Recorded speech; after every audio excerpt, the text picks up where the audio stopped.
welcome to the Sheffield DocFest Masterclass for Marc. My name is Mehelli Modi. I'm not a filmmaker or a writer or a critic. I'm here because I simply love film and I really care about Marc's work. So I think Rachel, as our producer, felt that it might just bring a slightly different feel to this session. I'm the founder of a label called Second Run DVD. We release films that we've seen and loved over the years, which we want other people to see.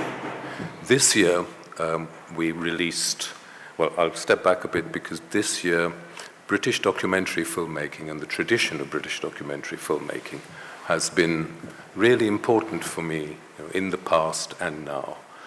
And although we release mainly fiction films with a number of documentaries, I felt that we should this year begin to present British documentary filmmakers whose work often not gets ignored, but gets seen very little, a television screening or 2 television screenings, and then it's lost. So we decided to start this year with releases of acclaimed British documentary filmmakers, and absolutely delighted that we could release Kim Longinotto's work first, and a couple of months ago, 3 films by Marc. Marc has made, I think in the catalogue it shows 4 films, but Marc's made about 8 films. And for me, those films kind of have quietly and without any fuss become a body of work that looks at lives often overlooked by others. And I think that's why it's really important, that what we talk about today kind of brings that aspect across to you. The films, I won't go through the films Marc has done, but to create such a body of work, you need it to be grounded and real, and that's something that Marc does very well, and it needs the strength continuously to take an idea and carry it all the way through to like a filmic conclusion and getting it broadcast. And that's why for today's masterclass, I thought we would deal with it kind of in that way. So what we'll do is we'll have 3 sections. We'll have pre-production, where we can talk about the number of things that go with the idea, the production of the work, and then the post-production. Because that's quite a lot, we'll have questions, and please, I hope you'll have questions for Marc at the end of each section rather than leaving everything to the end, if that's okay. Okay. The other thing I've been asked to say is that when you ask a question, please state your name. And because we have a limited amount of time, it's going to be my job to move you on, so kind of please be gentle with me. Okay, so pre-production. What's really fascinating for me is, as somebody who doesn't make films, is what interests you, Marc, in pursuing an idea? In a sense, what does that idea have to embody to make it something you care about and want to do? It's quite a broad thing in the beginning. I guess when an idea emerges, and often it's very, very vague, it's the vagueness, in a sense, and the openness that draws me to it. So what I mean by that is that if it seems too defined and too obvious and predictable from the beginning, then it feels that it's like, for me, it's going to be too closed. So things are very, very vague. I mean, an idea could start with a place, or usually a place actually, which means something to me, and it seems to suggest a deeper theme, more universal themes within that place. And then, the idea develops through immersing myself in that world, probably with this initial thought of what that place may represent and the possibilities which, I could find there. And then it starts to come alive when I meet characters that I respond to and feel some connection with. I think when you spoke about the strength, if you like, you define the strength of the films. I mean, for me, that's really about finding people who mean something to me, and that their lives, within their lives and their situations, it evokes or provokes something very, very personal, and that's could be many different things, but quite basic, universal human dramas, struggles, emotions. But you see, your first film was made in around 2000. Yeah. So I wanted to know, has that changed? Because there is a line running through all your work, which to me is to do with the characters and, as you said, the place in which they're set. But have you found that things in your mind, your ideas, and have you moved away from your original thinking, and there's just this human part that continues following those people? Well, I mean, when I made the Lift film, it was a really happy accident. It was an idea that came about through working on a feature film, and one of the locations we were using was in a tower block, and the lift was, how we accessed that apartment in that tower block, and the idea came initially through in that situation, but it was a sort of happy accident in the sense that I didn't understand the idea in itself. I didn't understand what it would mean to make a film in a lift, and to get that sort of unity of the form and the style and the content. And in a way, that's such a pure idea, which again, I reiterate, I had no idea that it would be. When the doors open and people come in and the doors close again, it's just, everything's sort of perfect. And, once I understood that, and not even during the making of it, but sort of more in the editing and later on afterwards, my filmmaking was hugely influenced by that. And in a sense, I always feel that I'm trying to find that purity again. But, I can't spend the rest of my life standing in lifts. And, and I spent 2 years trying to find suitable alternatives and never came up with I tried the trains, and it didn't work as well because, for me, it didn't work as well because, maybe I should have taken one carriage rather than lots of trains all over the place. But there is something very, just focused and coherent about finding a space. And, I went on to discover a town in Calais, but in the editing and in the shooting, I was desperately trying to give the whole thing a sort of sense of unity. And that's remained, through me. I mean, it was a little bit different with the film about the rabbi and his wives and Someday My Prince Will Come, because the initial idea wasn't as broad and vague as some of my other films. But generally, I am more attracted to ideas that, are just open-ended. And then the struggle is, for me, and later on for my editor, David, is to make that cohere, I don't know how many people have seen Lift, but it's like one of those films which, when you see it, you say, gosh, I should have made that. It's just, it has that amazing putting together, as Mark says. He says it's a happy accident. It is, really, because, I didn't understand the idea, or, what would happen and the way people would relate to each other, and the fact that, actually, I didn't have to go anywhere or do anything, really. Of course, there's a lot of intervention behind the scenes to bring out what I want to bring out, but basically, you never feel, it's effortless for me, in its sort of simplicity. But then as you move on, how do you decide the relevance of a particular character? Yeah. Does it come out of the research, or does it... Yeah, no, it comes out of the...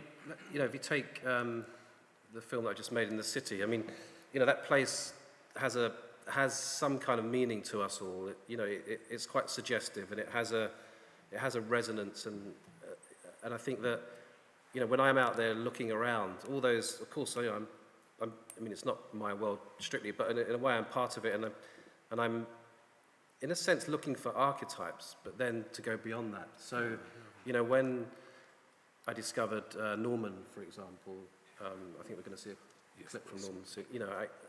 For me, he seemed, just through looking at him, he seemed to embody something about that place that I felt, could not only reveal something about that place, but also reveal how that place shapes a character. So then I start talking and discover more about that person. And you know, then it becomes a dialogue between him and other people that I discover.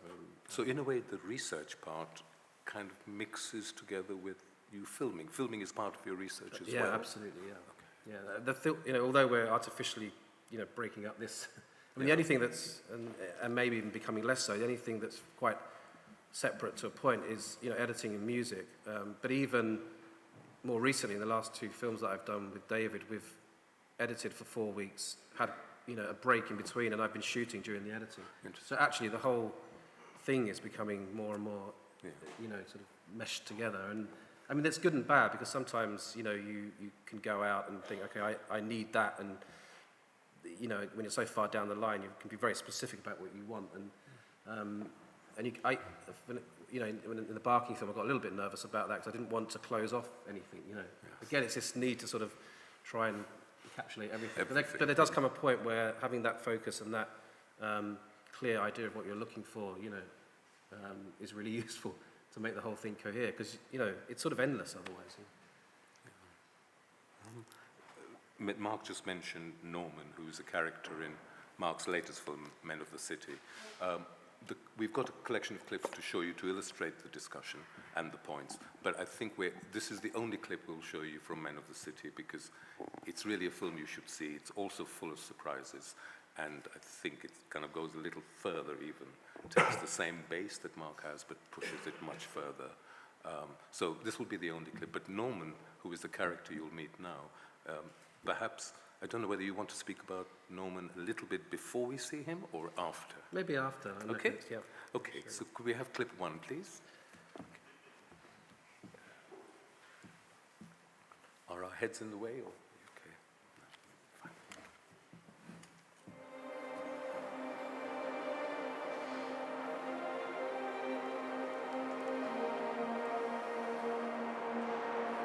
What kind of person is working in the city made you? Resentful.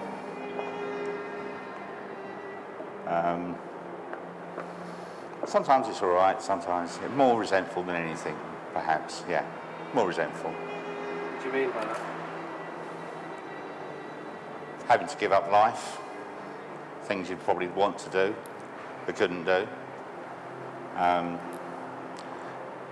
Sold a dream that was probably never there. It would always be just round the corner, it never was. But every dog has his day. How many years have you been here? This is my 32nd year. What do you do? What do? I collect money for lawyers, attorneys, loss adjusters for a commission. Did you ever dream about another life? Oh yes. When I was young and naive, my dad worked at Ford's. He said, go work in the city, son, because you won't have to work as hard as I do. If we were alive today, I think I'd be sitting down having a quiet chat to him. I think you got that one a bit wrong, Dad.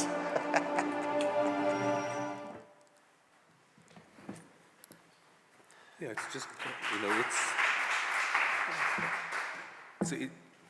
you can see it's going to be character-driven, but it's the landscape where it's placed that kind of makes it feel even more. I mean, perhaps. Yeah,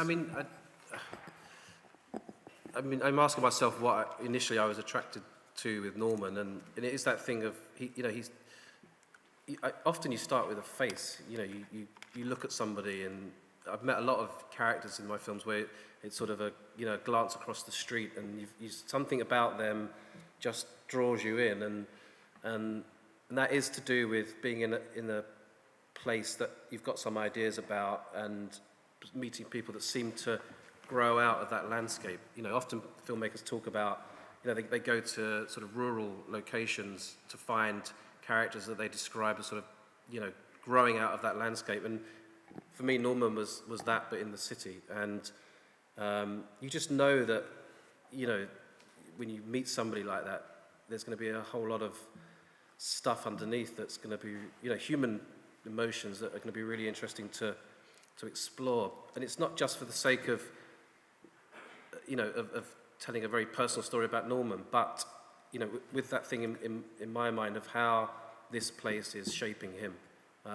So very early on, I knew that he decided, actually I maybe shouldn't spoil it because if you haven't seen the film, but there's something, things in his life that I knew, that I discovered early on just through chatting to him, that I knew I would want to kind of draw out in order to kind of express something about how this place has shaped his life, and et cetera, et cetera. So, and we, initially a researcher, a guy who's not here unfortunately, but, met Norman, but we'd had discussions about the kind of people that I might be interested in. We would walk around the city and see a lot of very large men, and we had our, eyes open to kind of try, to talk to some of those people, because they did seem to me to, as I say, embody something about that world. And maybe in terms of the filming, I should just, that was I shot that scene quite early on in my relationship with Norman, and I think you can tell that, his is quite raw in a sense, and his, there's a familiarity, but not too much familiarity between us. I think that decision when to start filming is actually really important. Sometimes, I try filming early on and that scene doesn't work, and we find another way to introduce the character into the film. But often that early meeting can be quite interesting because it's quite intense, and it gives you somewhere to go. By the end of the film, they're, telling you things on a different level, and you feel as an audience that you've gone on a journey. And it's not always an obvious narrative journey of an unfolding story, but it's more of a journey inside. But because you do that, because you have a journey, and all your characters go through this journey. In fact, the audience goes through it with you and with the characters. Does that mean at the research stage there are a number of characters you've met who you just, as it were, leave behind? Yeah, I mean, either sometimes people that you've filmed, but more often people that I've had chats with, and initial meetings. And I mean, it's a strange process because you're also very vulnerable in terms of you've got to make a film, and sometimes you can be drawn to characters and you convince yourself that they're interesting, and then you find someone who's more interesting and they become less interesting. And I mean, it's sort of endless because you could meet probably 20 Normans, and if you had more time, and at some point you make a decision. I make a decision to say, okay, this is the right person, and then I'll start looking for counterpoints, other characters that tell me something different, that are saying something different about the place. Mark was talking about, again, and I started the conversation about characters in landscapes, and there's an absolutely perfect example here. It's from Calais, which is a film called Calais, The Last Border. And if we could have clip 2, perhaps we can talk about that a little bit after the clip.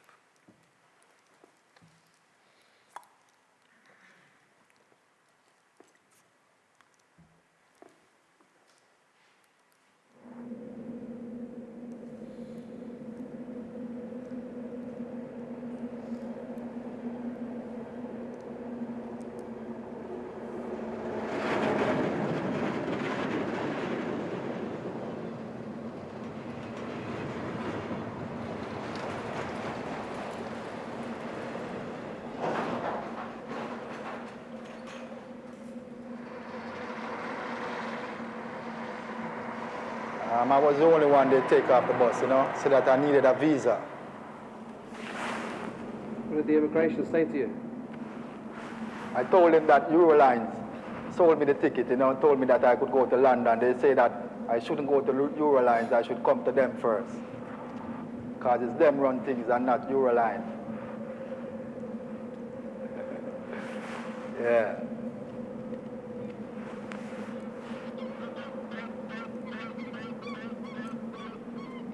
And they told me that they're going to turn me over to the French, and the French are going to drop me back to the Euroline station, but instead the French dropped me off in the border, in the bushes, 4 o'clock in the night, and I have to find my way to Elf.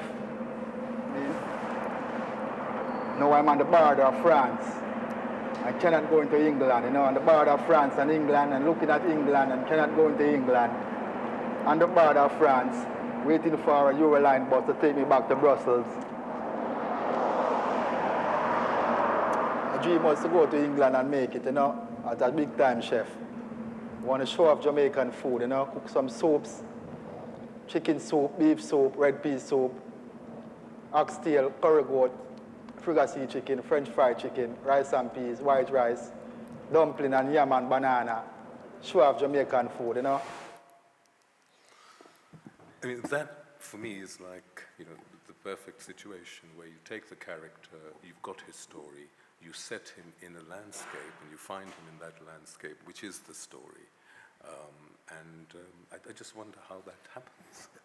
I mean, with Calais, actually the idea of the place it's on different levels, because there's, you know, the real Calais is a complicated, you know, mixture of different things. But for me, when I went there, I wanted to make a film about Calais as a transient town. So I looked for spaces which would suggest that. And of course, this particular no man's land, you know, does that job. And I used to go there every day with a researcher and, you know, waiting for somebody to turn up who, for me, would be a character that I wanted to kind of follow up and, you know, and explore. And so in that situation, I had to react really quickly. So, you know, Paul turned up and we got chatting, and within 20 minutes, I decided to start filming with him.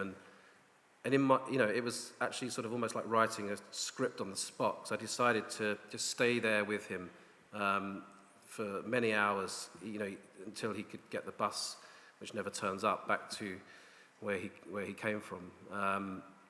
And it was, you know, in terms of, you know, the early idea of it, I just liked, you know, that particular landscape was very suggestive, and I then had to think about the story in that landscape. And at a point, you know, Paul could have got on an earlier bus, but I knew I wouldn't have enough material to tell a story about Paul, so I encouraged him to miss the bus, which becomes part of the story. And then later on, we're going to show a clip, if we have time, where, you know, his story develops. A woman turns up, and he's, you know, and it allows us to explore other sides of Paul's personality. The intervention thing, maybe that I've just hinted on, we probably will come back to a bit later. But it is important because, you know, there's initial idea there, and then you have to go further. And sometimes, you know, the cold reality of what you're faced with isn't allowing for me to express what I want to express. So at that point, I'll, you know, almost work with the character to find a way to tell a story that's going to work. And of course, that's you know, they have to be complicit in that, and Paul was. Yeah, I think we'll have a lot of questions about intervention, only because, for me, I kind of still scratch my head about that. And it's called documentary, so. There's another clip, very quickly, it's a short one, which is clip number 3, which is from the film called Someday My Prince Will Come. Now here it's very different in that the landscape's different, and it's children that Marc dealt with. I don't know how many people have seen that, but again, talks about the same the same aspects of Marc's work. The other one thing, which I have to say now, because we'll talk about it later, is that many of the characters you find seem to be coming from somewhere and going somewhere, and Marc somehow gets them in that space in between the journey in and then the journey out. And I think that's what resonates for me anyway. And when you see it in the, you know, through the whole, rather than clips, it becomes much more, it does become much more resonant. Sorry, I shouldn't be talking so much. Okay. Can we have clip 3, please?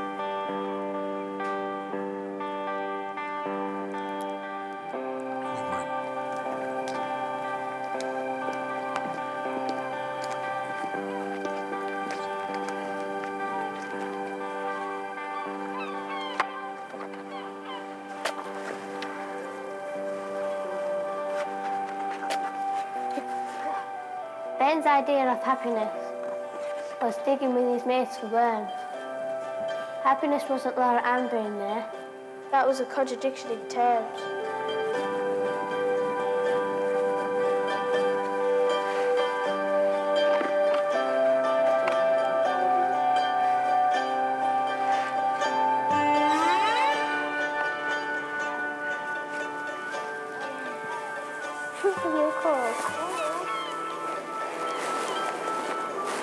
What's a jacket?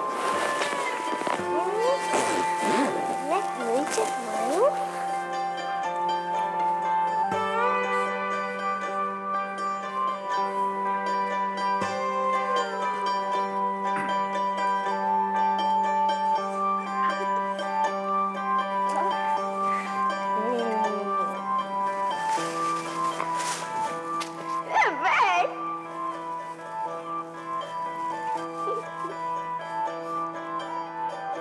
when it doesn't feel right, it feels like I want to rip my heart out and just throw it away.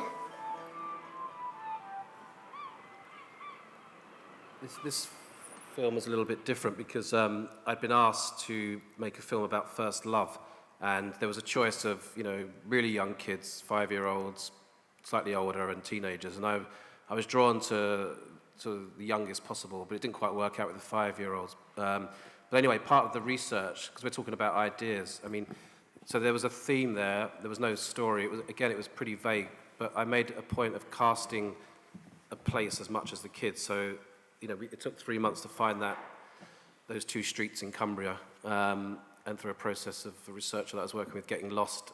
And then we met Laura Ann there, and my job then was to kind of pull out the story with her over a period of time. But as an idea, it was quite different in the sense that, you know, it was more limited than saying go to Calais or go to the city or be in a lift, because it had this initial brief of it should be a film about first love. I wanted to show that because it was just a slightly different take on, you know, some of the other pieces. I just thought, because there's a number of things I'd like to ask, but perhaps it's a good time to take some questions on that first aspect of research and pre-production. So if anybody would like to ask anything at this stage, please do. Yes, there's a question there. Hi, Danny Ben Moshe. I just wondered, you said often the ideas are very vague and you don't know where it's going to go. They say, you know, the first thing in documentary is once you start shooting, you rip up the treatment. Is how do you persuade the broadcasters about your films, indeed, if you do that? And secondly, given that your voice is in a lot of the films, are you mic'd up as well? That's just a practical question. Okay. I mean, the answer to the first question, I mean, it's really, I mean, I don't know, I mean, when I made the Lift film, it was commissioned on the back of a meeting, nothing was written down. And, you know, I just explained that I wanted to stand in a lift and make a film in a lift, and lucky enough, the commissioners at that time were sort of tickled by the idea, and they let me do it. And in that sense, it was really important because it, you know, out of that process, you know, came a film that worked and they were very happy with. And then I think that then becomes easier to go on to the next thing, because people then can see that actually you can do something like that. It is quite vague, and they can go with a vague idea, hopefully, you know, knowing that you can sort of pull something out of it that's going to work. And but often it's to do with relationships. I mean, Peter Dow commissioned the Lift film when he was at Channel 4, and then he also commissioned the second film because he was very happy with the first film. And I suppose over the years I've not worked with too many commissioning editors, but, you know, in the process of building up a body of work, I think it's quite clear that people can see that, you know, they understand what you do, and you know, I suppose that's why, you know, I mean, you know, I do write stuff down, but that, you know, I don't know, in some ways it's worthless. It's just you have to write something down for somebody at some point. But the interesting writing comes much later on as you're shooting. For me, you know, it's a sort of notebook to myself about keeping everything on track and trying to kind of work out where the narrative's going. And it's not really a treatment that somebody else would read and get much out of. And I don't wear a radio mic. It's just my sound gets picked up usually. Occasionally I have to re-record another question, but, you know, it just gets picked up in the onboard mic. Is that unusual, just as for other documentary filmmakers here, getting the funding to make something in that way? Is that unusual, or would anyone like to comment? Okay. No one wants to say. Okay. No, but I mean, I think for all of us, you know, for all filmmakers, I mean, you'll get known for making a particular kind of film, probably, or maybe you get known for doing many things, you know. But I've always felt that, you know, I mean, it's not something I've really thought about very much, it's just what I do, but I think the fact that there's a definite style and approach, you know, then it makes it easier for somebody else to understand what kind of films you make, even though they can be different in their initial, you know, conception, but basically there's something in the films that are mine, you know. Yeah, I think that's why they work. There's a question. Sorry, there's a question there, please. Hi, I'm a journalist. My name's Ed Lawrenson. I've got a question about just your approach to interviewing your subjects. In the clip that we saw with Norman, you're asking, I mean, it's not small talk, you're asking him about his desires and his dreams and, you know, really quite profound things. So how do you kind of feel when's the right time to open up? That works on two levels, because this scene comes after about 12, 13, maybe even 15 minutes in. And, you know, it's not a scene that you could open a film with. It's far too intimate. But by the time we get to meet Norman, we've probably, you know, we've gone so far in the overall narrative of the film that we're ready for that. Although it's the first time we've met him, you know, not so much in the way that it's edited, but the practicalities. Yeah, but it's two levels. So there's that, and then in practical terms, I mean, you know, I would have spent time with Norman and had a drink with him and explained to him what, you know, not in great detail, but he would have understood what my interest in him was. And actually, the first thing with Norman when we did start talking was that he was dead keen to express what he expresses there, you know. So, you know, he was ready for that. Sometimes with other characters, maybe it takes longer to build a relationship and a sense of trust to allow you to you know, to get to that level. But it's different with different people. But you can get there too quickly as well. You know, I mean, you know, it's quite difficult if you get too close too quickly, because then you've got nowhere to go. So you have to manage it somehow. It's quite a strange process in that way. Any more questions? There's a question here. I think it might have to be the last question in this section. Thanks. Mike Story. I'm just curious about whether or not your characters have seen your previous films, or whether you go out of your way to show them your previous work. And when you do, does that match up with the kind of initial discussions that you've had with them? Is that what they expect your body work to be like? I never used to be honest, but more recently, people ask, you know, it's sort of, people have films on their iPods, and, you know, and I don't know, there's sort of and I have no problem with doing that. And with all of the characters in the City film, actually, apart from it's a Bangladeshi guy that I was filming with, I think they all had seen something.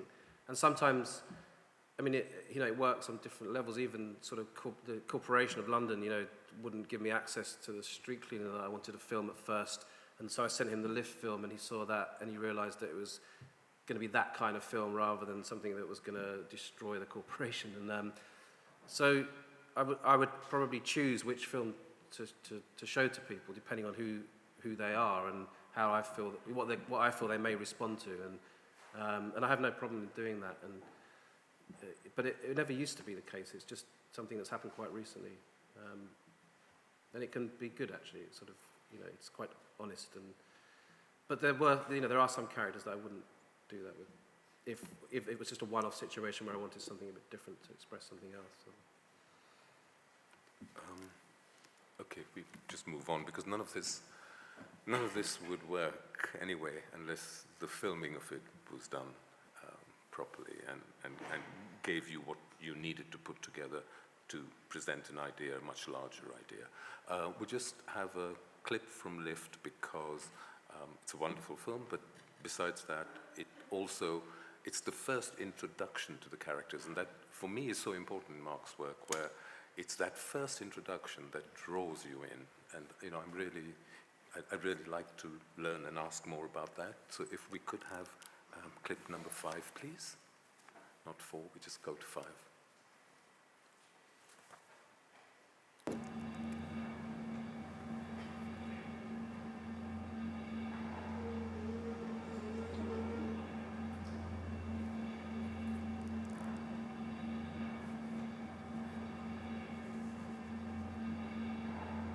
Ground floor. You can't come in yet. No. So taking pictures. You can't come in, I'll say it. You can't. I'll send it down. Please mind the door. Johnny bleep mad here. This bleep business here. Here, reporters.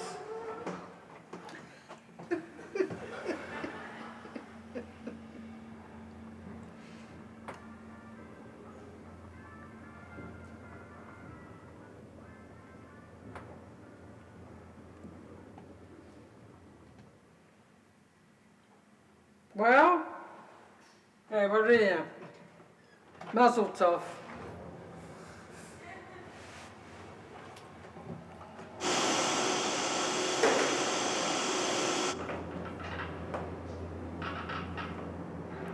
Floor 4.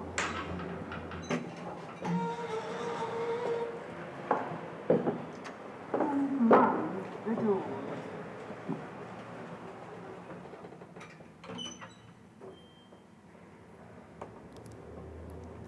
Do people speak to each other in this lift very much? Sometimes, when we know each other. Yeah. Podium floor. Ground floor.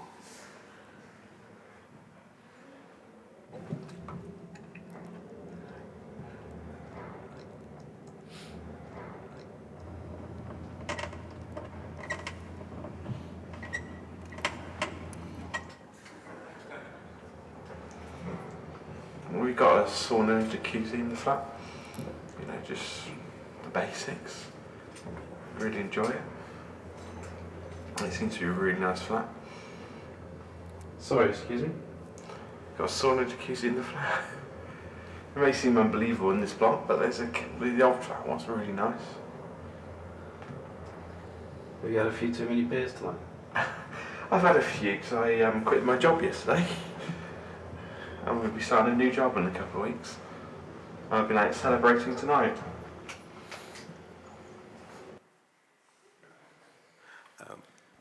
This is on the approach. I just thought because, you know, here Mark is now a presence and there's an intervention, and I just wonder how your approach is governed by that. I mean, maybe I should start with the Lift film because approach is something that you and all of you will just discover for yourselves. You know, my approach is just my approach, and it's something that's developed and not, you know, not very consciously, more just in a reaction to being out there with a camera and filming and reacting and deciding on, you know, how do I get more out of the situation if I'm not happy with what's going on. You know, how do I relate to the characters? Where am I in this situation? You know, but that has been learned and is always being learned just by doing it. And in the Lift, I realised very quickly this wasn't going to be an observational film. That you know, after a few days, I was bored out of my mind and nothing was happening. And yet at the same time, I had some amazing moments that really, really were, you know, special. And then I started to panic about narrative, and you know, that then sort of fed into my approach, and I started to do things, learn things about the characters outside of the lift. I brought things into the lift that I'd discovered outside, and so this whole process of intervention opened up for me.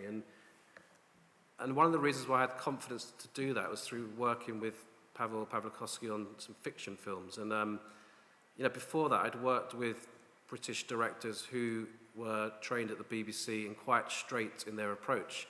The films were fine, but they weren't really, I don't know, they weren't as innovative as what I discovered through working with someone like Pawel. And suddenly, you know, rules that were in my head, even sort of subconsciously, you know, I just sort of chucked them out and felt it freed me up to try things that perhaps I wouldn't have if I hadn't had that education. And it was like sort of film school for me. So, you know, I just felt free to ignore what a documentary should be or what I thought it should be, and just treat it as a film. And, you know, find the best methods. You know, it raises ethical and moral concerns in a documentary, and I'm the only judge of that and how that works. I mean, you judge it later on, but I have to make those decisions, at the time, and you know, and live with the consequences of it. But it comes out, you know, of a need to take the reality and push it to another level that, for me, you know, turns me on. Otherwise, it's just so depressing that often the reality is so limited and so, you know, just banal, and you know, for me, I'm forced to find other ways to deal with restrictions and limitations. An example, in the Lift film, I mean, I don't know, even on a sort of more simple level, Lily, when she comes in and reacts like that, it's only because we've had a dialogue before and she's sort of wound up, and later on she comes in and, starts sort of having a go at me, and it's a lot of stuff that's gone on off camera, and of course nothing's sort of truthful and real in that sense, and there's all kinds of other elements that come into play, and for me it's just a sort of logical extension of that. The clip we'll show next is one that again encapsulates all the things that I think we should discuss in approach. It's wonderful because you meet an important character. It's wonderful because after you see it, you'll see that you judge the character, but then as you go through the film, it challenges your prejudices about the character. There's also an example in there of where something unexpected happens and how that's dealt with, and also what Mark was talking about on intervention, the kind of setting up of the scene in a certain way. So if we could just see clip 6, which is from Calais. It's a slightly longer clip than the rest, so but it covers a lot of things, so I think it's worth looking at. Hello. Hello. We have to assume you're Steve. Yeah. Leslie. To you. Shall we sit down somewhere and talk? Yeah. Yeah? Where? Pick your seat. Pick a seat. Okay. You can't do anything. No. I'll go here. How long have you had this place? Since August. How are you doing? So. Yeah. Well, there's no lack of bars in Calais. That's the problem. There's just a lack of Brits. And I'll tell you one thing, we have never had it so quiet. Yeah. And we've been in this business now in Calais for 10 years. We've never experienced anything like it. Look, these are the kind of people that we work with. Look, Pidou, double page spread, Lido in Paris, for Christmas and all this sort of thing. Cheers. Oh, yeah, okay. Now, what can we do for you? Apart from taking your money, I mean. I'm very good at that. Very good at that. Look, I'll just see this. Yeah. I gave you a packet yesterday. Hey, Bello. Mais c'est peut-être que je pourrais le prendre à moi. Hein? Non mais... Je vais faire tomber, mais là, ça me va. Projecteur. Say bonjour in English. Demain, ouais. Oh, he walks around all the cafes all day long, getting cigarettes, to get a cigarette and a coffee. I think there's only one avenue for you to go down. You want to attract, obviously, the young crowd. Yeah, that's where we play music. You don't want people of our age group sitting here with a cup of coffee all day, do you? No, anybody's welcome, but right. with weekends we have DJs. Yeah, okay, all right, so you want the young crowd. The young crowd, between inverted commas, is the internet. Right, now we've got our own website. Now what we can do with that website is create a page for you. We take a photo inside, take a photo outside. You and your partner, dress yourself up a bit, Chef's hat if you like. Come to the zoo in Calais. What I've done, because we don't do it for less, because you can't, less than a year contract. It's a yearly contract that you have. And what happens is, you get your full page with your banner, you get your database, you got your 10,000 emails that go out, okay? Interested? I am, yeah. Okay, I'll tell you. I've got my calculator with me. Right, now, let's put it on. 2750, that's for the whole year. That's €52 a week it costs you. I think you should be able to afford that. It's not bad, is it? No. If you brought in 10 people a day or 3 people a day, I know. Cover that. Well, there you are. Thanks a lot. Thank you. Bye. Bye. Bye. Thank you. Bye. Thank you.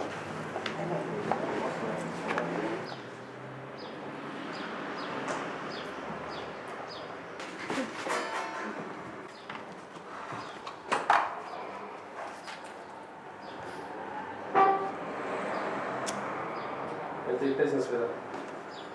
Hello.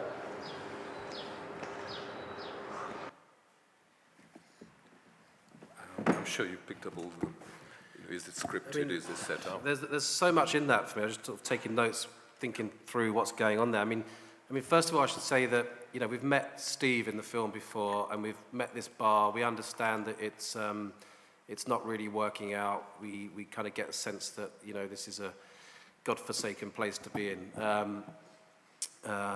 I'd met Tulia, tried to film a couple of scenes with her about, to set her up as a character that were quite dull.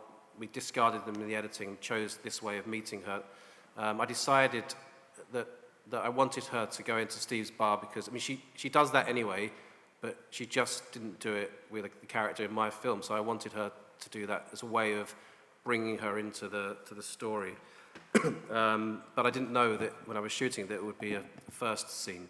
And then Steve already knew that his bar was probably gonna, he was gonna close down and leave town. But he agreed to kind of see her. So there was, a little bit cruel in the sense that I was setting up Tulia to go in there knowing that she wasn't going to sell anything to him.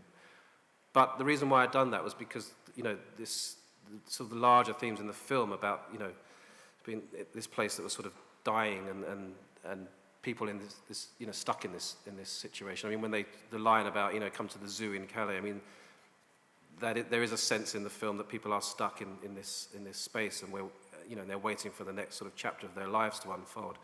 And then the moment where the French guy comes in, it's just sort of being open to surprise. I've just spoken about a lot of construction, a lot of setting up, and then letting the reality unfold. Of course, I didn't know how they were going to relate to each other. I was just hoping that something interesting would come out of it. And in the same way, when that guy came in to ask for cigarettes, I could have stopped filming and viewed it as an interruption to the scene, but there's a lesson in just sort of being open to surprises as well. Once you've got something up and running, in the city film that I've just made, there's another example of that, which I won't talk about now. But if you see the film, you'll kind of understand it when you see it. And then, at the end of the scene, there's a to meet somebody like that in that way, Tulia, people often say that they're slightly repulsed by her, or she's very aggressive, but later on we really get to know her in another way, and people often say that they were really challenged in the way that they sort of first viewed her, and just the shot at the end of her walking off with her husband there just allows you a bit of time to reflect on what you've just seen, and we continue to follow her in the film in the next scene, and something else starts to open up. It's interesting because it also, the way that scene's constructed for me, you've given them the space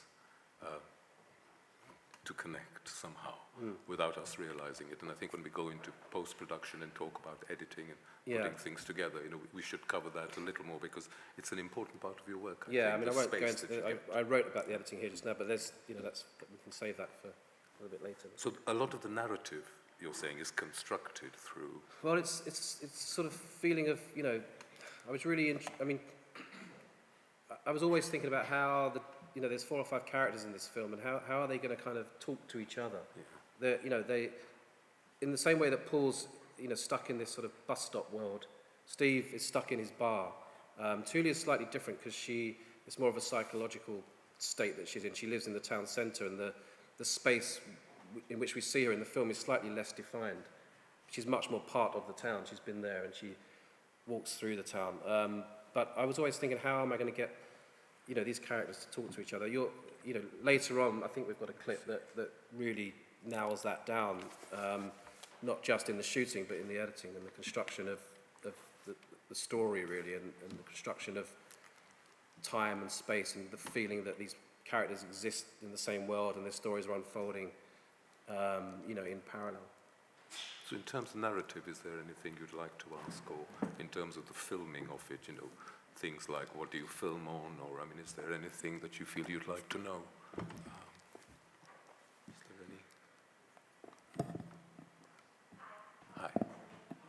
Yes, please.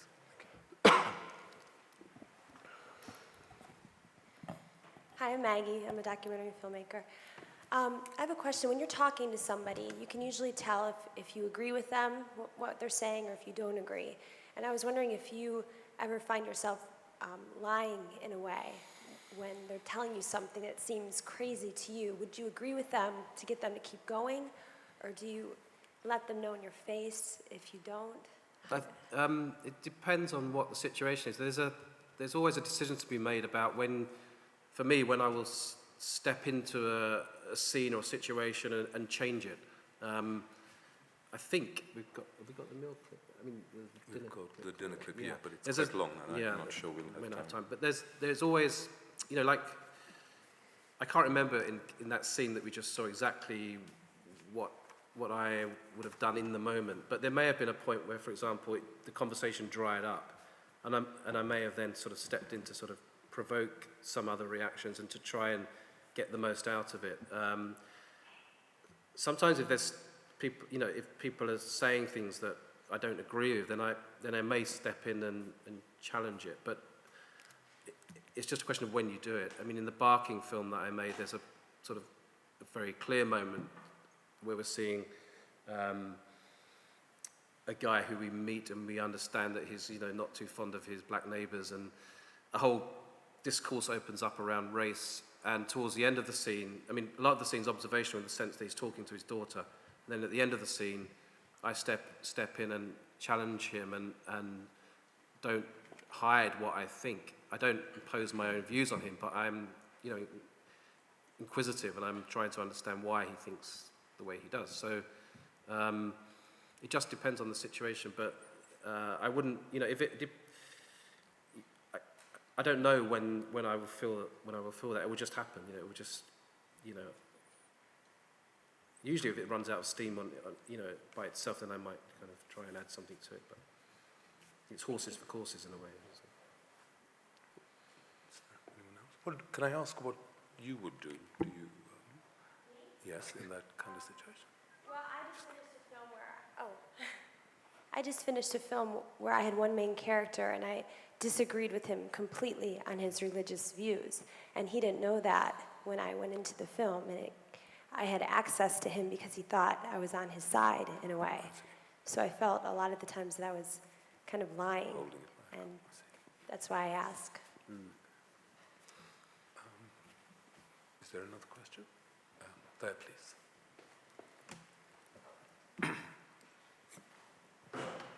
Hi, I'm Paula Nightingale. You said something very interesting. You said, when you were talking about intervention, you said something along the lines of, you make your decision and then you have to live with the consequences. Yeah. And so I'm wondering what kind of consequences there might be. Are you purely talking about narrative consequences, or is it sometimes something that you feel you've gone a provocation too far, or? No, I mean, you know, there's a lot that goes into sort of setting something up. So I mean, there are consequences that exist outside of the frame, you know, in terms of the relationships with characters, but usually you wouldn't get too, if I suggested something that was completely off the wall, then people make it very clear that, you know, it's not on and they're not going to do it. But I mean, it doesn't usually happen. I'm not stupid enough to misjudge the situation completely and suggest something that's going to offend somebody. It's much more sort of narrative and believability in the film. You know, I mean, in a scene like that with Tulia, you know, I hope that people who watch the film don't care that it's a setup in that way, and they can just go with the story of it and the, you know, the greater truth of it, if you like, without sounding too pretentious, rather than worrying about the mechanics of that setup. But it only works if the scene works. You know, if you start to feel something happens, if it takes you outside, then you've lost it. You know, sometimes I may try things that don't work, but you know. And can you go back in again, or does it? You've lost the moment, and it. Well, you know, with you know, an editor, you can create. I mean, you know, for example, there's so many shots in that scene we just watched that, you know, would have come from different moments, and you know, either sort of a cutaway of the guy in there, or when we see Steve's partner briefly. You know, all these things exist in the rushes from another day. You know, So we're really lucky, can I just introduce David, to have David Sharap here, who not only has a long editing relationship with Marc, but I just, I think it'd be great because we can then really understand rather than my trying to understand. So perhaps, I think if we looked at a particular clip, and this clip is the one where we learn a number of things about the scene, the narrative, and the characters. It's a long clip, but I think it's worth doing. It's a sequence in Barking where we first meet a character called Dave, and you'll see in the way it's constructed that he's a representative of kind of the indigenous population, and also, sorry, I'll stop. Please, could we have clip 8?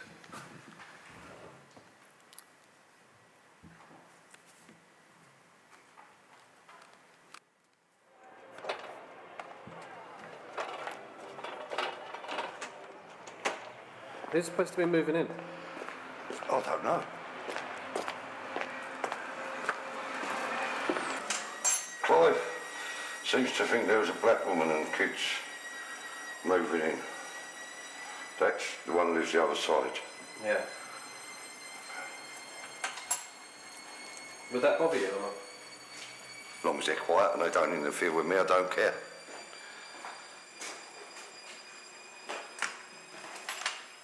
Would you rather a white family moving in? Yeah, I suppose if it was mostly black round here, they'd prefer a black person to move in. Of course you prefer to live amongst your own. Well, I do anyway. Oh, look, here's Marc.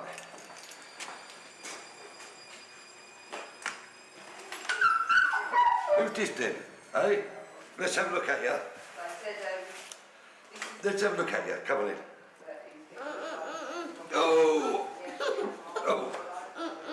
What's the matter? Hey? Your grandson, Dave? Yeah? You look lovely today. Charlie, Yeah. why would I prefer my own type of people to move next door? I don't think you'd mind black people who've been born in this country who were westernised. But when it comes to all the different cultures who don't speak English, a lot of them can be very arrogant, and I'm speaking from first-hand experience there. What's your first-hand experience? My son's father is African. He wasn't born in this country, he was born in Nigeria. And he's a fucking dog. You can't speak like that. Okay. He's... What do you do to you? I'm actually in safe housing now. This is the only place I can come to in this borough because he beat me up. He was very controlling.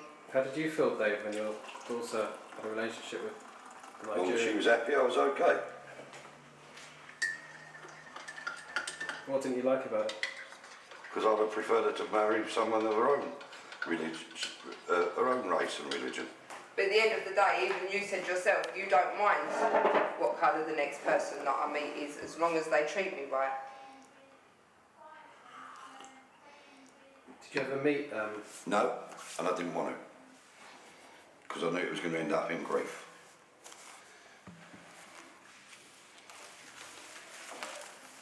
It would have been nice if we could have all been a family together, but that was never meant to be. How did you feel when you found out she was having a kid with a Nigerian? Didn't like it. I don't believe in abortion, so there was only one thing she could do. And she doesn't anyway. What was it that you didn't agree with? What can you... I don't believe in mixed marriages. I don't believe in mixed relationships. Because they don't work. It's the kids that suffer. He won't suffer. He will. No, he won't. No more than what... Listen, Charlie.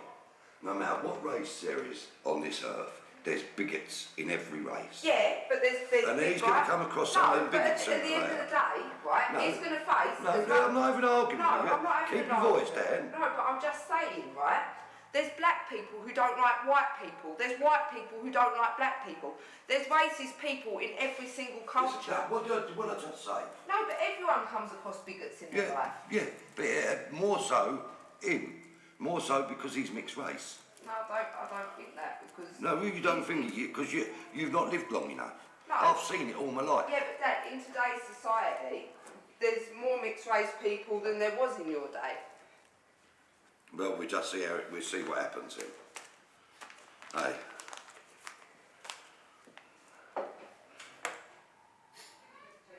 But at the end of the day, Dad, you're saying you don't agree with mixed race I don't agree with it. I know I'd have preferred you to, and I still prefer you to meet one of our own. But you're not.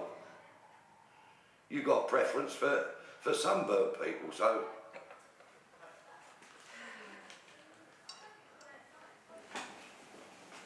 See, nothing wrong with preference, is there? Hey. I don't know. I'm confused about. No, there's nothing. No, there's nothing. Confused to be about why you have preference. why you have this. No, I've got nothing against. Well, you see. Yeah, listen, it's preference. Yeah, but what does it mean? What does preference mean? Though there must be some. I'd be more comfortable if one of my own lived next door. That's nothing to do with racism or anything of the sort. It's just personal preference. But you don't know that person more than any. I don't care whether I know them or not. I still prefer my own people. But why? Because it's my personal preference. I don't know why, but it's my preference. So it's almost irrational. It comes from somewhere. Nothing rational about it. I'm being perfectly rational. This is England.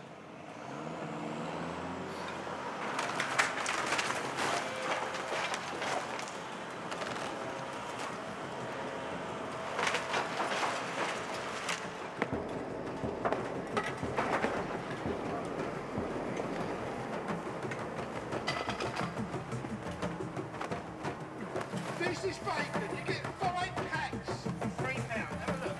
Fat bacon. Really, really nice. You know those short dumpy spicy sausages? Lovely.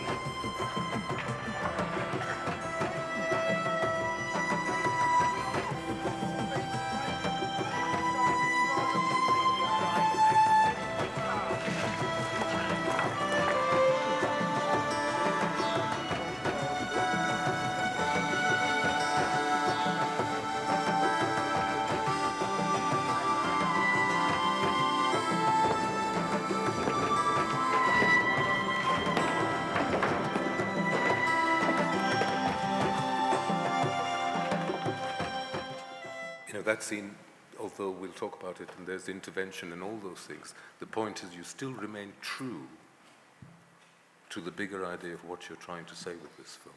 And that, for me, is a real, you know, it's quite wonderful. And it's obviously to do with their relationship and how they see things. The question is, you touched on this before, Mark, does your editing, say on All White and Barking, did that begin before you finished filming? Yeah, we had 2 editing sessions and appendicitis in between or something, as far as I remember. So we'd done a few weeks whilst I couldn't shoot because I was laid up, and we had quite a long break, and then we'd done another 4 or 5 weeks. So there was a lot of, you know, we had a rough cut with lots of holes at one point. But even before that, I remember a conversation in a pub when you said you were filming in Barking and met all these characters, but searching for ways of trying to pull them together to make the film unite. And you mentioned that there was an African butcher's and a English butcher's, and that there were these sort of leftover meat being sold off in the street. And I suddenly started getting very excited because it struck me as obvious that everybody eats meat, apart from vegetarians like myself, but everybody in Barking eats meat, and suddenly there's a way of pulling all these people together. Everybody gets their meat in a different form, and we're always looking for ways of making these small individual stories have a wider resonance. And I remember at that point starting to, you know, be able to glimpse the film that hadn't yet been filmed. And it's great as an editor to be part of that early creative process, because then when the director does turn up with a stack of videotapes, you've got some idea what you're looking for. Yeah, and it's a 5-minute sequence, and you know, you see from the beginning people moving out of the area. You know, it just puts all those things, I think, wonderfully together. So, Well, I mean, in terms of editing Marc's work, and he said earlier that because of Pawel, his approach to documentary is just to treat it like a film. Like any film, as an editor, my job is to try to make sure the viewer is getting information in the right order, that the cards that we're playing start to take the viewer into the heart of a journey. And I hope that clip works like that for you, that the very first thing is his neighbours are moving out. So he's right from the start put on edge. And then the next thing that you know about him, you probably won't, if you haven't seen the film before, you may not have picked up straight away, is because of adding sounds of a dishwasher in the background and the kettle beginning to boil, you have this sense of a man under tension. And I think what's exciting as an editor working in this sort of documentary is that you're both doing the usual stuff of trying to cut things down, but also able to draw on techniques and devices that perhaps are more common in fiction film to make the story resonate more. And then, as one goes through the scene, obviously the kid poking his head around the back, that was a single moment. But hopefully, by the way in which we keep cutting back to it, each time we do, you as a viewer make it mean something more. And for me, the whole point of Marc's filmmaking is it's you, the viewer, who's making the film mean anything. And as soon as you're doing the work, rather than a commentator telling you what it's all about, then the film actually has a life of its own. I couldn't have put it more eloquently myself. Also because, this is the heart of what you see. Maybe we should take some questions now on this element, because there's another thing we're going to show you after this, which moves it to a completely different dimension. So is there anything you'd like to ask now? Yes, please. Hi, just how did you guys meet and develop your working relationship? I once came into David's cutting room when he was cutting a fiction film called Last Resort, and we met in that situation. And David didn't cut the Lift film that I made, but he cut the second film, Travellers. I don't know. It's developing a relationship with an editor is sometimes it happens, and probably for some filmmakers it never happens, and they change constantly, and it's sort of a fluke in a way. And we met and we clicked, and if you get a chance to do a second and a third film together, then it hopefully it really sort of, you start to understand each other. I mean, we probably don't talk about things as much as what we did the first time we worked together, because we don't really need to. It's there's an understanding there, which is great. It's brilliant when it works. I really feel that David, is 50. This is sort of an equal split. I'm out there shooting and reacting to the world, but at some point I hand all this over, and it's then I'm totally comfortable with and confident that David is going to understand and pull out what, make something coherent about the sort of all the confusing thoughts that I'm having when I'm out there filming and deciding what to film, and I think what's really lovely about a relationship that we've built up over a number of films is obviously there's a lot of trust, but it means also that there's quite a long period when Marc is leaving me to deal with the material alone. And that's, it's scary, but it also means that he can then be much more effective when he sees a cut down first assembly in recognizing what's there, what I've left out, but also moving on to the next stage. I think often, particularly student filmmakers, are very precious about the ownership of their material, and by sitting on top of an editor or being too intimately involved with every single editing decision, you actually lose a sense of the film as a whole. And it's when the two of us, when we've gone through that initial cut, it's when the two of us are really playing with the material and we're both completely familiar with all the material that's there, all the options that we've taken, then it's really great fun. It's a dance, I remember in the beginning, it does take time to establish, because, David's not slow in coming forward what he thinks about the material. And the first times that happened, it's like a knife to the heart. I mean, you're like, it really kind of gets you, and after a while, all your ego and all your pride or whatever. Now I'm just totally honest, and I don't feel if David thinks something's shit, I don't take it personally, and if anything, I'm happy to throw away most of what I've shot. I know what works, I know what's good, and I know what's going to stick, and I'm totally relaxed to leave David alone and come in a few days later and see something that he's created, and that's, for me, that's like amazing. It's sort of, God, I had an idea that it could be something like that, but that's taken it to another level. And you have close relationships because with, music, editing, and what you film, music is really important. Yeah, it's a shame that we don't have a little bit more time, because Mish, the composer that I work with, is here, and you've heard music along the way today in some of the clips, and that's also a really important element. Mish will always moan about how late he's called in, because we can only really call him in when we feel like we understand the film that we're making. And in the last film, where there's 18 music cues, it was a mad rush. But I think we pulled it off, hopefully. You can be the judge of that. But it's another element in the post-production that is really, really important.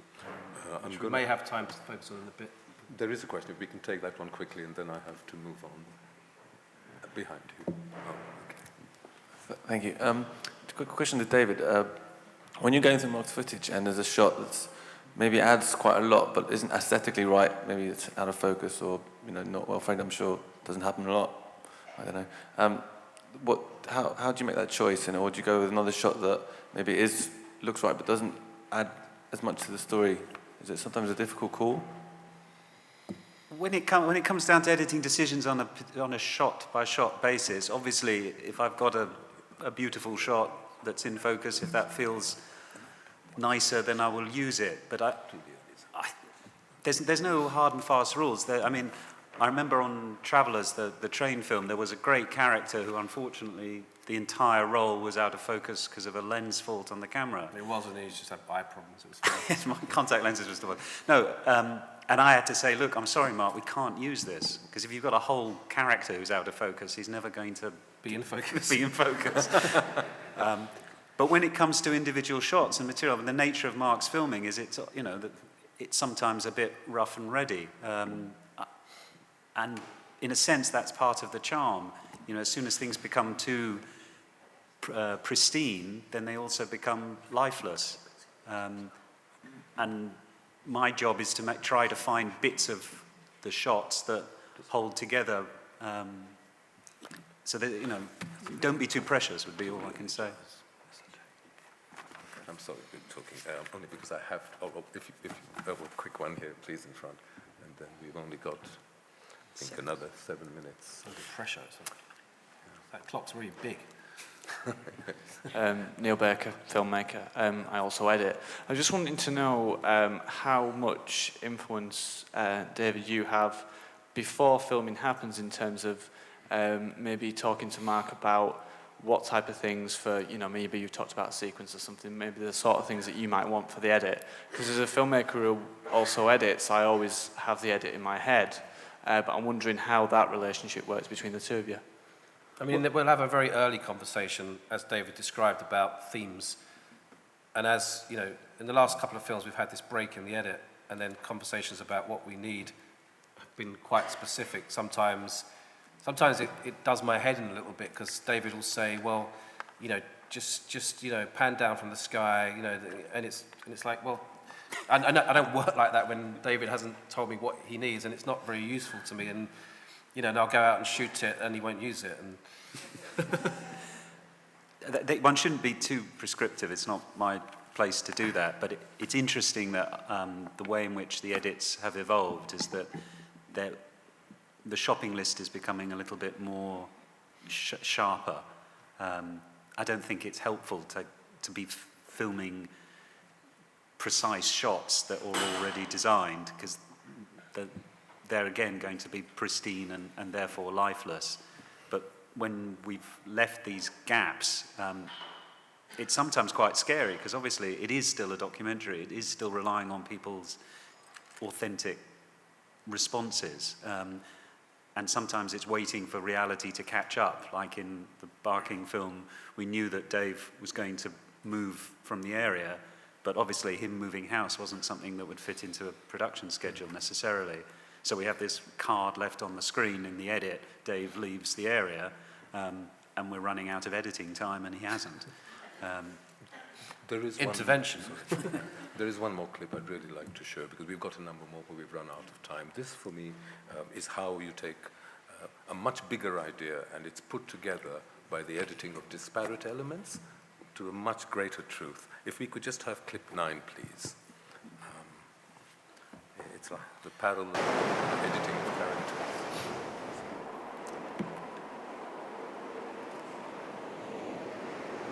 Whenever I see the White Cliffs of Dover, it's always special to me.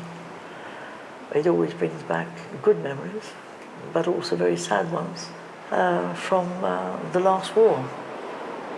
My parents and I, we were interned into political camps in Spain. I was about 9, I should imagine. One particular day, I was separated from my mother in the camp, and we were taken for an outing in a field nearby for some exercise and fresh air and this, that, the other. We were taken there with some guards. There was about 20 children, all separated from their families. And another girl and myself, we decided that we would take that opportunity to escape, to find our mothers, who we knew were in another camp. We didn't know where, of course. At 9 years old, in a strange country with a strange language, you don't know where, but our main concern was escaping from where we were to anything. And so we played hide and seek, and gradually, hiding behind trees and one thing and another in bushes, we got away from the main crowd, and we did escape. Of course, in the end, they caught us because 2 children on their own, wandering streets and villages.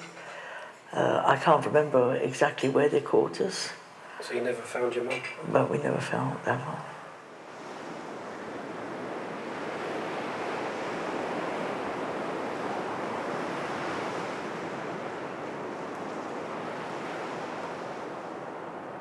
What did your mother look like?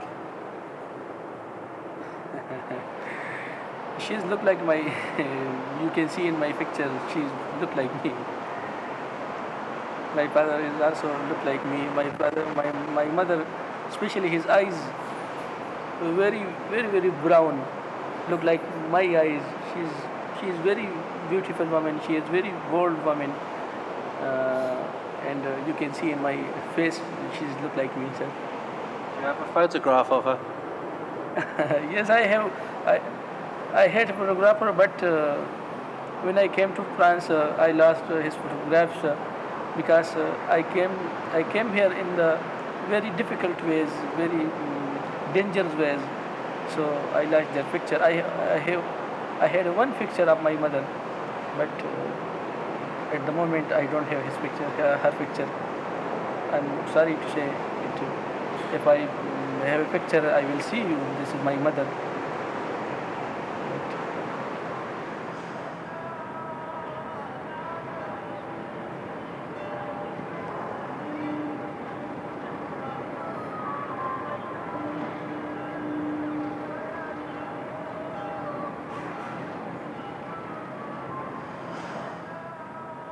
When we got to Dover, the British Red Cross met us and took us under their wing. And it was unbelievable. They took us to a flat. Of course, it wasn't the Ritz, but to us it was. When you've come out of a camp, believe you me, anything is the Ritz.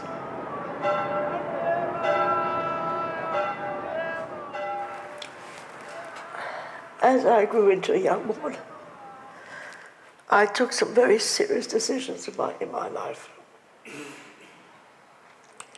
And one of the decisions was to And I never wanted any children of my own. Because I never wanted to bring into this world children who might go through what I went through.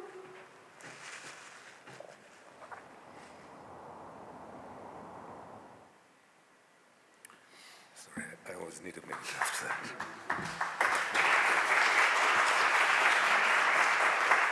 I mean, when I first saw that, I'll be quick probably, when I first saw that sequence edited, I mean, for me it was a complete surprise. Of course, I'd shot these different elements. I'd done the quite long interview with Tulia, not knowing what I was going to cut away to.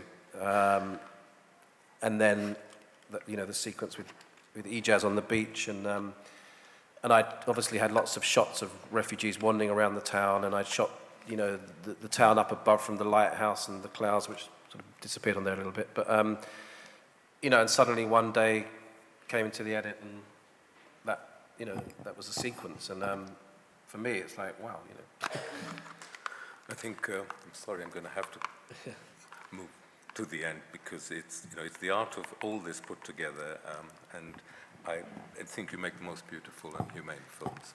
Please do go and see Men of the City today. I just want to say also that Mish, we did allow some time for music in this session. It hasn't happened. And it's really important in the Men of the City film, if you're going to go and see that at 12, I think it's... and Mish is going to be around all day, and, why don't you show your face, Mish, and if you want to talk about music, because it's a really important part of the last film and, lots of other films. So, and thanks very much for coming along. Thank you very much.